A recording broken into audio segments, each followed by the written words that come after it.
এই বাচ্চাটা 10 মাসে হামে মারা গেছে। 9 মাস বয়স থেকে হামের টিকা দেওয়া হয়। বাচ্চাটার 9 মাস বয়স হয়েছে তারেক রহমান ক্ষমতা নেওয়ার পরে। বাচ্চাটার হামে মৃত্যু হইল কেন? সে জবাব কি প্রফেসর ইউনূস দেবে? ইউনিসেফ পর্যন্ত বলছে যে 34% হামে আক্রান্তরা 9 মাসের নিচে। যারা ভ্যাকসিন পাওয়ারই যোগ্য না তাদের হইতেছে হাম। বাংলার লুথার কিং এর স্বাস্থ্যমন্ত্রী মিডিয়ায় কইছে গত 8 বছরে হামের টিকাই দেওয়া হয় না। হাসিনা প্রচুর মিথ্যা কথা কইতো, এই ভার্সন সব রেকর্ড ছাড়ে গেছে, এখনো আছে অন রেকর্ড। অনেক বেড়েছে মিজেলসটা। 8 বছর আগে মিজেলসের ভ্যাকসিন দেওয়া হয়েছে, এরপর আর ভ্যাকসিন কোনো গভর্নমেন্ট দেয় নাই। কোন স্যারবাদ আছে এত বড় মিথ্যা কথা কইলো? উই হেলথ বুঝে 8 বছর একটা দেশে হামের টিকা দেওয়া হইতেছে না, সারা দুনিয়া চুপ করে বসে থাকবে? ইউনিসেফ কিছু কইছে? কয় নাই। আমার কথা শোনার দরকার নাই, ফ্যাক্ট চেকাররাই বলছে এটা মিথ্যা কথা। এমনকি বাংলার লুথার কিং নিজে বলছে হাসিনার ফ্যাসিস্ট শাসন আমল এবং প্রফেসর মোহাম্মদ ইউনূসের নেতৃত্বাধীন অন্তর্বর্তী সরকার 2 সরকারের আমলে কয়েক বছর ধরে শিশুদের হামের টিকা আমদানি করা হয়নি। ডাহা মিথ্যা কথা। ভ্যাকসিন তো কিনে দেয় বাংলাদেশকে ইউনিসেফ। ইউনিসেফ প্রতিবাদ করেছে, করে নাই। বাংলার লুথার কিং এর চাকর বাকরেরা চিল্লাচিল্লি করেছে ইউনূস সরকার ভ্যাকসিন আনে নাই, ভ্যাকসিন আনে নাই। তারেক রহমান কইছে হুক্কা হুয়া, এখন তো ক্যা হুয়া করাইলে। এটা 11 মে পত্রিকা কইতেছে সাফিসিয়েন্ট ভ্যাকসিন স্টক আছে, আগামী 1 বছরের জন্য স্টক আছে। এখন কইতেছে টিকার সংকট না, অব্যবস্থাপনার জন্য বাড়িছে আহমেদ প্রাদুর্ভাব। জিঙ্কা স্বাস্থ্যমন্ত্রী, সিঙ্কা তার পিএম, উঙ্কাই তার কর্মীরা যখন যা পাইতেছে সেটাই কইতেছে। শুধু শিশুদের তো না, বড়দের হাম হইতেছে। ইলটেশন দেখান বড়দের যে হাম হইতেছে, দেখেছেন তো? প্রফেসর ইউনূস কি টাইম মেশিনে চাইবে ভ্যাকসিন আনা বাধা দিছে ওই টাইমে যে এখন বড়দের হাম হইতেছে? আবার তারেক রহমানের উপদেষ্টা কইছে অন্তর্বর্তী সরকারের গাফিলতি ছিল কিনা তা তদন্তের চেষ্টা হচ্ছে। দেখেছে? বিশাল বুদ্ধিজীবী। তদন্ত হচ্ছে, অথবা তদন্ত করার কথা চিন্তা ভাবনা হইতেছে, এটা বললে কিছু একটা হইতো, কিন্তু তদন্তের চেষ্টা হইতেছে। এটা কি নতুন নতুন শব্দ, নতুন বাক্য আবিষ্কার করিচ্ছে? ওই মানে কি নতুন নতুন আপনারা বুঝলে আবার একটু বুঝেন তো, যাতে চাল চালিয়ে বুঝে যাইতে পারি। বিএনপি সরকারকে কি ভালো স্ট্র্যাটেজিক অ্যাডভাইস দেয়? সেটা জানে, বাংলার লুথার কিং জানে, আর সৃষ্টিকর্তা জানে, আর কেউ জানে না। যাই হোক, প্রফেসর ইউনূস ভ্যাকসিন আনে নাই, এটা চাউল হয়ে গেছে। দুমায় গালাইতেছে সব প্রফেসর ইউনূস। আর প্রফেসর ইউনূস 2 জনকে দিছিল স্বাস্থ্য মন্ত্রণালয়ের দায়িত্ব, একজন উপদেষ্টা আর একজন হইতেছে বিশেষ সহকারী। ডিফেন্ড করতে পারতেছে না। দিল্লি স্টার যাবে পড়িছে এই যে পাওয়া গেছে প্রফেসর ইউনূসের সরকারের গাফিলতি। ইন্ডিয়ান মিডিয়া কইতেছে ইউনিসেফের ভুল পলিসিতে শিশু মারা গেছে। অর্গানাইজার বলতেছে, প্রিন্ট বলতেছে, হিন্দুস্তান টাইম বলতেছে, সব মোদি মিডিয়া, গদি মিডিয়া, সবার একই কথা, আম্বা সবাই বরাবর। সাথে ইউনিসেফ সারিন্দা বাজাইছে। এই দেশে সারিন্দা বাজান, সারিন্দার এটা সুর দেন। এই মৃত্যুগুলোকে ঘিরে শুরু হয়েছে এক বিশ্রী রাজনীতি।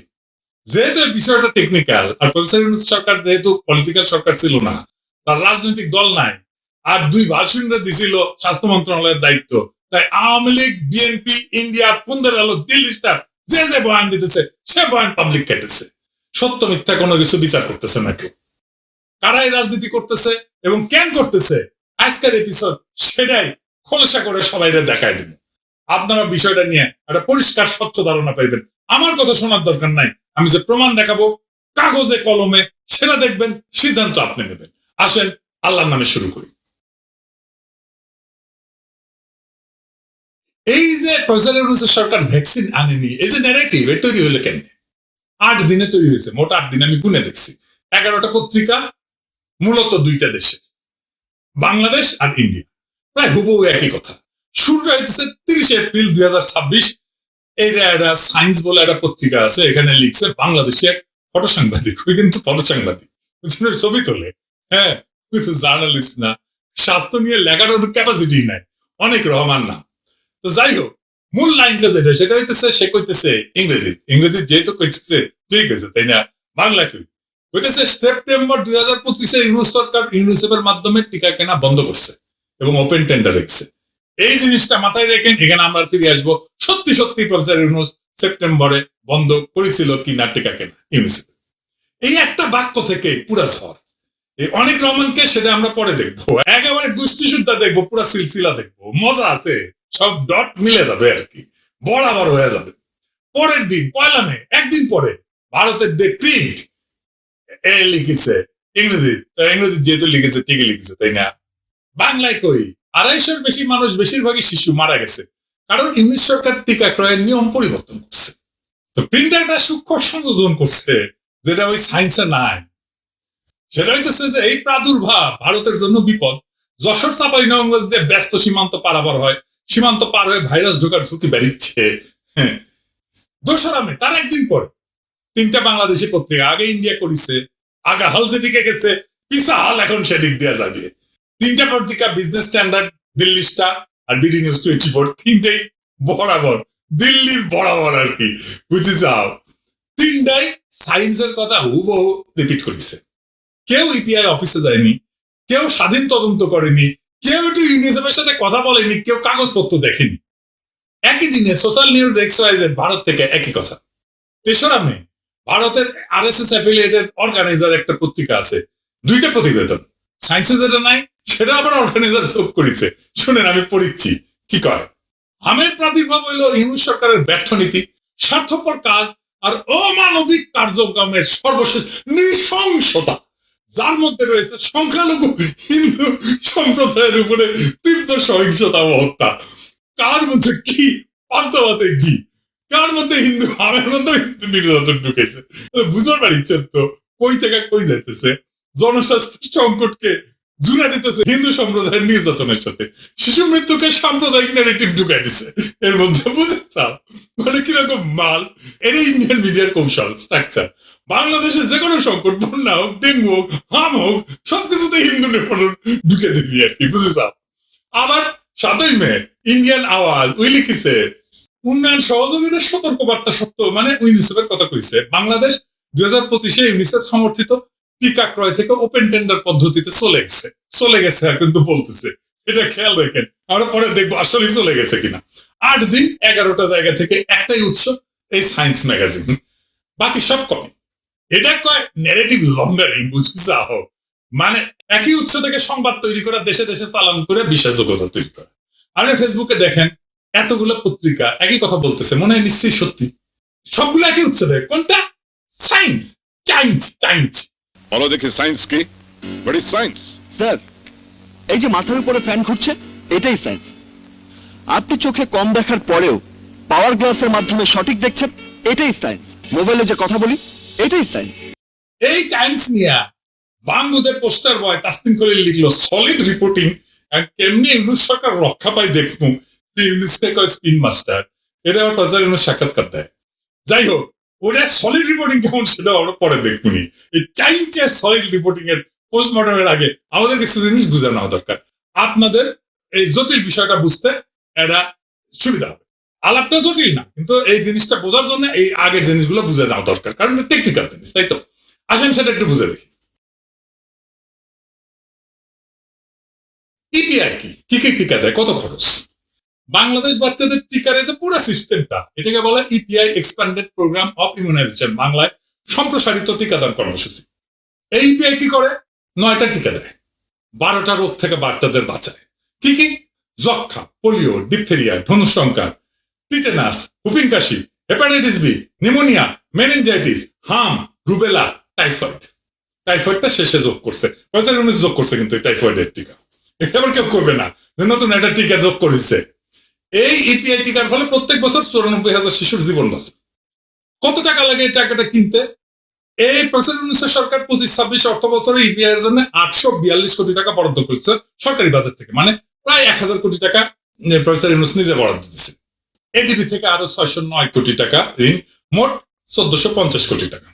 তার মানে 1450 কোটি টাকা হইতেছে সরকার নিজে দেয়, লোন করে দেয়, আর বাকি 773 কোটি টাকা গাভি দেয়, ওটা আমরা পরে দেখবো। সব মিলে প্রায় 22 থেকে 2300 কোটি টাকা লাগে এক বছরে। এই সংখ্যাটা মাথায় রেখেন, পরে দরকার পড়বে। টাকা কে দেয় জানলেন? এবার দেখি টিকাটা আনে কে। 3টা পক্ষ এই ভ্যাকসিন কেনার টাকা দেওয়ার সাথে যুক্ত। একটা হচ্ছে গাভি, পুরা নাম global alliance for vaccine and immunisation. ধনী দেশের সরকার, Bill Melinda Gates Foundation, World Bank, এরা মিলে গাভীদের টাকা দেয়। এই টাকার উদ্দেশ্য হচ্ছে গরিব দেশের বাচ্চাদের যেন সস্তায় টিকা দেওয়া যায়। বাংলাদেশকে গাভী সাহায্য দিতেছে 2001 সাল থেকে 25 বছর ধরে, সব মিলায় কমপক্ষে 15,000 কোটি টাকার মতো দিচ্ছে এই পর্যন্ত। গাভী যা দেয় তা দিয়ে আমাদের ভ্যাকসিনের পুরো চাহিদা মেটানো যায় না, 1/3 হয়, 1/3। তাই বাংলাদেশ সরকারকে টাকা দিতে হয়, লোন করতে হয়। গত বছর এডিবি থেকে লোন নিছে, এটা আমি বলছি। তো তাহলে গাভী দেয় মোটামুটি 1/3, আর 2/3 বাংলাদেশ সরকার নিজে দেয় অথবা লোন করে দেয়। এরপরে কে? ইউনিসেফ। এটাই সবচেয়ে ইন্টারেস্টিং, কারণ এই ইউনিসেফের বড়াতেই বলা হইতেছে সব কথা। ইউনিসেফ হইতেছে ভ্যাকসিনের কন্ট্রাক্টর। হ্যাঁ, কন্ট্রাক্টর। মনে করেন না যে ইউএন অর্গানাইজেশন ওটা বাপ একেবারে পুরোহিত, তা না। ইউনিসেফ বাংলাদেশ সরকারকে টিকা কিনে দেয়, মানে বাংলাদেশ সরকার ভ্যাকসিনের বরাদ্দ দেয় ওর হাতে, ওই টাকা দিয়ে ওই টিকা কিনে দেয়, সেখান থেকে সে কমিশন নেয়। জি ভাই, কমিশন 4% কমিশন নেয়। তাহলে 2200 থেকে 2300 কোটি টাকার কমিশন কত হয়? 4%। এটা বলে গাভী টাকাটা সরকারকে দেয় না, সরাসরি ইউনিসেফকে দেয়। গাভীর সাহায্যের কন্ডিশনই থাকে ইউনিসেফকে কেনাকাটার দায়িত্ব দিতে হবে। এই যে ইপিআই এর টিকা, পুরাটাই কিনে দেয় ইউনিসেফ। যা কিছু কেনে সব কেনে, পুরাটাই কেনে, বাদ দেয় না কোনো কিছু। তার মানে 12টা রোগ প্রতিরোধে যতগুলো টিকা দরকার সবগুলো ইউনিসেফ কিনে দেয়। বাংলাদেশ সরকার তো কিছু টাকা নিজে দেয়, এটা জানি। এখন গাভীর সাপোর্টের একটা ব্যাপার আছে, সেটা হইতেছে গাভী 2029 সালে এটা সাহায্য শেষ হয়ে যাবে। এটা কিন্তু ফ্রি, ঋণ না, এটা দান, ডোনেশন। 2029 পর থেকে পুরো ভ্যাকসিনেশন প্রোগ্রামের টিকিট টাকাটা সরকারকে নিজেই দিতে হবে, মানে প্রায় 800 কোটি টাকা আরো নিজের পকেট থেকে দিতে হবে। কারণ গাভী ভুল হইতেছে, কোন দেশ যথেষ্ট ধনী হয়ে গেলে সাহায্য দেবে না। বাংলাদেশ তো হাসিনার মিডিল ইনকাম দেশ হয়ে গেছে, তাই না? গাভী বলতেছে নিজের বাচ্চার টিকার টাকা নিজেরাই দেন, আপনার তো বড় লোক। হ্যাঁ, শোধন কত দিক থেকে আসে দেখেন। 2029 গাভী চলে যাবে, তারা আমাদের টাকা টুকা দেবে না। এই ডেডলাইনটা মাথায় রেখেন, এই জায়গাটা আমাদের দরকার পড়বে। এবার আসেন টিকা কেনার প্যাচ কোথায় লাগছিল। বাংলাদেশের সরকারি কেনাকাটা নিয়ে ওয়ার্ল্ড ব্যাংকের অনেকদিন থেকে আপত্তি ছিল। এখানে মূল দুর্নীতিটা হয়, তারা এইটা সংস্কারের লক্ষ্যে একটা রিপোর্ট তৈরি করে 2001 সালে। তারা দেখায় যে কেনাকাটা প্রচুর দুর্নীতি হয়। খালেদা জিয়া তখন সরকারে, ওনারা বুঝায় যে আপনি একটা সরকারি কেনাকাটার একটা আইন বানান, ল বানান। উনি এটা রাজি হন এবং উনি একটা আইন তৈরি করেন, পাবলিক প্রকিউরমেন্ট অ্যাক্ট 2006। সেই থেকে বাংলাদেশ সরকার যে কোনো জিনিস কিনতে গেলে, যে কোনো, সেটা টিকা হোক, পাথর হোক, কম্পিউটার হোক, টেবিল হোক, চেয়ার হোক, বালিশ হোক, হোয়াট এভার, যেটাই হোক, আইনে লেখা আছে কিভাবে কিনতে হবে, সরকারি ক্রয় আইন। এই আইনে 2টা পদ্ধতি আছে। এটা বুঝলে টিকার সমস্যাটা বুঝবেন। আসেন সেটা কি দেখি। প্রথমে হচ্ছে ওপেন টেন্ডারিং মেথড, খোলা দরপত্র। সরকার বিজ্ঞাপন দিবে, আমার 10 লাখ ডোজ হামের টিকা লাগবে, পত্রিকায় দিবে, ওয়েবসাইটে দিবে, যে কোম্পানি দিতে পারে, দেশি বিদেশি সবাই বিড করবে, টেন্ডার সাবমিট করবে, সবচেয়ে কম দাম যে দিবে তাকে দাও। এটার সুবিধা তো অনেক আছে, ট্রান্সপারেন্সি আছে, কম্পিটিশন হয়, দুর্নীতি কম হয়, দেশি কোম্পানিগুলো বড় হওয়ার সুযোগ পায়, এখানে দলিল দস্তাবেজ থাকে, অ্যাকাউন্টেবিলিটি থাকে। আর এটা হচ্ছে ডাইরেক্ট প্রকিউরমেন্ট মেথড, ডিপিএম, সরাসরি ক্রয় পদ্ধতি। সরকার সরাসরি কোনো একজনের কাছ থেকে কিনে নেবে, কোনো বিজ্ঞাপন না, কোনো কম্পিটিশন না। কিন্তু আইনের শর্ত আছে, ডিপিএম শুধুমাত্র আর্জেন্ট পাবলিক ইন্টারেস্ট, এটা মাথায় রাখেন, আর্জেন্ট পাবলিক ইন্টারেস্ট, জরুরি জনস্বার্থে শুধুমাত্র কেনা যাবে। অথবা একটাই সোর্স আছে, আর কেউ বানায় না, একটা মাত্র সোর্স, দুনিয়া আর কেউ বানায় না। এটা যদি হয় তার মানে একটাই সোর্স, অথবা ইমার্জেন্সি। এটা তো ট্রান্সপারেন্সি নাই, কম্পিটিশন নাই, দাম বেশি হইতে পারে, দুর্নীতির সুযোগ আছে। সবচেয়ে গুরুতর, আপনি একই কাজ করতেছেন বছরের পর বছর, নিয়ম মেনে, একই সময়, কিন্তু প্রত্যেক বছর বলতেছেন এটা ইমার্জেন্সি জিনিস। তাই করা যায়? আপনি প্রত্যেকদিন সকালবেলা নাস্তা করেন একই সময়, এটার ইমার্জেন্সি বলবেন নাকি নিয়মিত অভ্যাস বলবেন? বাংলাদেশ ইউনিসেফের কাছ থেকে টিকা কিনতেছে প্রত্যেক বছর এই আর্জেন্ট পাবলিক ইন্টারেস্ট বললা, এই প্রভিশন লেখা, প্রত্যেক বছর ইমার্জেন্সি ডিক্লেয়ার কইরা। 52 বছর এটা দেশ হয়ে গেছে, 47 বছর পুরানো একটা টিকা কর্মসূচি। এই পাবলিক প্রকিউরমেন্ট অ্যাক্ট হওয়ার পরে 20 বছর পার হয়ে গেছে। প্রত্যেক বছর জানা যায় কত শিশু জন্ম নেবে, কত টিকা দরকার, আর সরকার বলতেছে এটা ইমার্জেন্সি। এই ইমার্জেন্সি প্রভিশনে চলবে এটা। এটা যদি ইমার্জেন্সি হয় তাহলে নর্মাল কোনটা? নর্মাল বলে কিছু আছে? তো গাভী তো চলে যাইতেছে। তখন তো বাংলাদেশকে নিজেকে পুরো টাকাটা দিতে হবে, আমাদের নিজস্ব ট্রান্সপারেন্ট প্রকিউরমেন্ট সিস্টেম দরকার। তাহলে কখন আমরা এইটা শুরু করব? রিফর্ম কখন শুরু করব? গাভী চলে যাওয়ার পরে নাকি আগেই করবো? এখন দেখি ইউনিট সরকার কি বলবো। 2025 সেপ্টেম্বরে ইউনিট সরকার সিদ্ধান্ত নিল অর্ধেক যাবে ওপেন টেন্ডারে, পুরোটা না, অর্ধেক, মানে আমাদের টাকারও পুরাটা না, আমাদের টাকার কিছু অংশ, গাভীর পুরাটা, এবং আমাদের টাকার কিছু অংশ ইউনিসেফকে দিয়ে কেনানো হবে, কিছু অংশ ওপেন টেন্ডারে হবে, কিছু অংশ আমি ইউনিসেফকে দিব, মানে 50-50 করবো। পাইলট ইন্দোনেশিয়া পুরোটাই নিজে রাখেন, ইন্ডিয়া পুরোটাই নিজে রাখেন, চায়না নিজে রাখেন। আমাদের দেশীয় কোম্পানির টিকা বানায়, আমাদের দেশের টাকা দেশই থাকতো যদি বাংলাদেশ লোকালি কিনতো, অথবা গ্লোবালি কম্পিটিটিভ একটা পারচেজ হইতো, কম্পিটিশন করে আমাদের পারচেজ ক্যাপাসিটি বাড়তো। আমাদের এত ডোজের এত টাকার ভ্যাকসিন আমরা কিনবো, আমাদের দেখতে হবে না আমরা কিভাবে কিনবো, হুট করে একদিন কেনা শুরু করে দেবো, তা তো হয় না। আমাদের কেনার সক্ষমতা বাড়তো, আস্তে আস্তে আমরা পুরোটাই কেনা শুরু করতাম। এইখানে কন্ট্রাক্টর ইউনিসেফ দেখলো মামুক কেস তো খারাপ, আমার হাত থেকে তো চলে যেতেছে কন্ট্রাক্টরই, আর এইটার 4% কমিশন, আপনি 2200-2300 কোটি টাকার হিসাব করেন তো 4% কত হয়? হ্যাঁ, দেখছেন কত হয়? হ্যাঁ, আর ইউনিট সরকার তাহলে এই সিদ্ধান্ত নিয়ে কি খারাপ করেছিল? এবার আসেন আসল কথায়, ইউনিট সরকার কি আসলেই ভ্যাকসিন কেনা বন্ধ করেছিল? তো সায়েন্স ম্যাগাজিন তো কইছে সেপ্টেম্বর 2025 ইউনিট সরকার ইউনিসেফের মাধ্যমে টিকা কেনা বন্ধ করছে এবং ওপেন টেন্ডারে গেছে, তাই না? হ্যাঁ, এই একটা বাক্য থেকে তো পুরো ঝড় শুরু হয়েছে। আমি আপনারে কয়েকটা ডকুমেন্ট দেখাইতেছি, সরকারি ডকুমেন্ট, ইউনিসেফের ডকুমেন্ট এবং গাভীর ডকুমেন্ট। এই কাগজগুলো কি বলে আসেন দেখি। প্রথম ডকুমেন্ট, গাভীর ডকুমেন্ট, এইটা হচ্ছে মিজেলস রুবেলা ডিসিশন লেটার, মানে হামের টিকার ডিসিশন লেটার, ইউনিট সরকার আমাদের। এখানে গাভী কি লিখেছে আসেন পড়ে দেখি। গাভী নিজে বলতেছে আমি 18.5 মিলিয়নের হামের ভ্যাকসিন অ্যাপ্রুভ করলাম, ইউনিসেফের মাধ্যমে কিনতে হবে, গাভী নিজস্ব কাগজে বলতেছে। এরপরে ইউনিসেফের অফিসিয়াল লেটারটা দেখান, তারিখ 24 সেপ্টেম্বর 2025, যে সেপ্টেম্বরে নাকি বন্ধ করে দিচ্ছে ভ্যাকসিন কেনা। কাকে পাঠানো এটা? Arefina Mahmud, director planning and research, DG health, Mohakhali, Dhaka. কে পাঠাইছে? ইউনিসেফ বাংলাদেশের chief of health officer in charge. বিষয় কি? Confirmation of vaccine shipment under pre financing and request for transfer of funds, মানে বলতেছে যে কনফার্ম করতেছি আপনার ভ্যাকসিন শিপমেন্ট হয়ে গেছে, চলে গেছে, আপনি এখন টাকাটা দেন আমারে। হ্যাঁ, টাকা পয়সা যাইতেছে। বাংলায় বললে হয় প্রি ফিন্যান্সিং এর অধীনে টিকার চালান নিশ্চিতকরণ এবং অর্থ স্থানান্তরের অনুরোধ।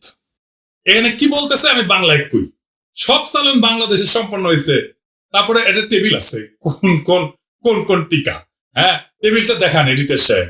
আমি অন্যগুলো বাদ দিলাম, শুধু লাস্টের লাইন MR5 যেটা হামের টিকা, এটা চালান আসছে 11 সেপ্টেম্বর 2025 21,50,000 ডোজ।